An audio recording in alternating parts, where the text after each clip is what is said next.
Today we're taking a look at the Q Active 200 speakers, and that's coming up right after this.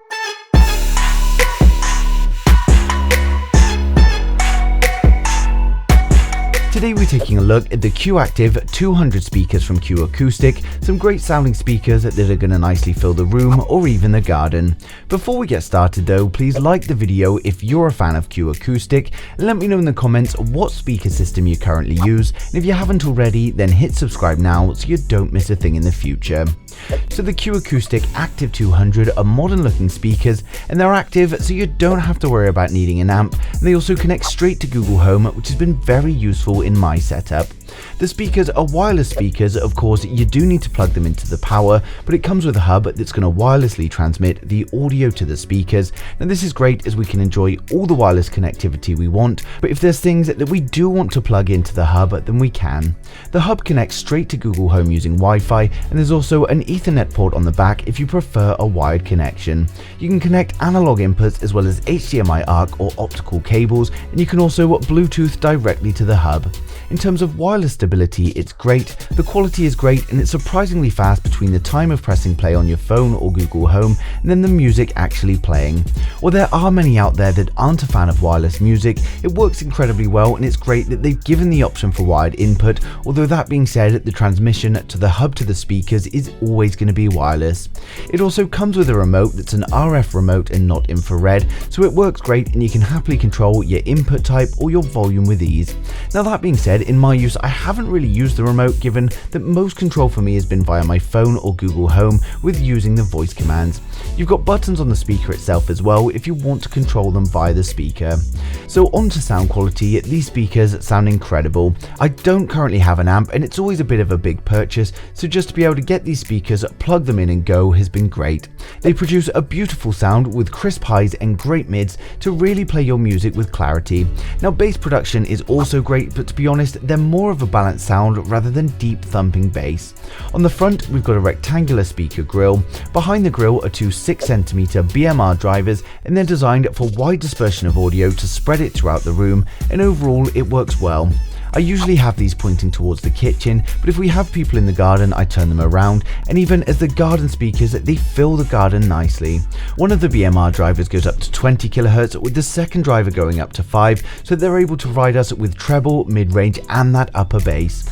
On the back we've got an 11.4cm bass driver that fires into a baffle to direct sideways, and as I said it produces great bass, but it's not overly deep or heavy.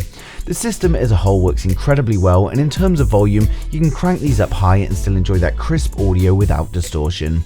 Even when using them in the garden I can have them as loud as I want while still sounding great, and to be honest I haven't even put these to full volume as it would just be too loud for the neighbours.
On the back of each speaker we've also got toggle switches to set depending on the speaker placement, whether it's against the wall or in the corner, but to be honest I couldn't tell too much difference between these. Listening to all genres through these speakers have sounded great. It's just a very nice speaker, great clarity and especially great mid-range tones.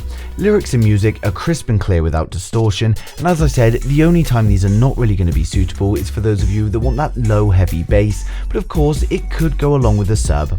When it comes to pricing, they're fairly premium, coming in at £1,499 for the UK and $2,000 for the USA, but if you don't have an amp and just want some active speakers, then they're going to do a great job at playing your music and they're definitely worth considering. The implementation into Google Home is a real bonus for me, as these days that's how I play the majority of my music. If you want to take a look, I've placed the links down in the description below that takes you directly to their website. Now hopefully I've covered everything, but if there's anything I've missed or you do have any questions, then just ask them in the comments and I'll get back to you as soon as I can. But thanks for watching the video. If you liked it, smash a thumbs up. If you didn't, hit the thumbs down twice, and I'll see you guys in the next one.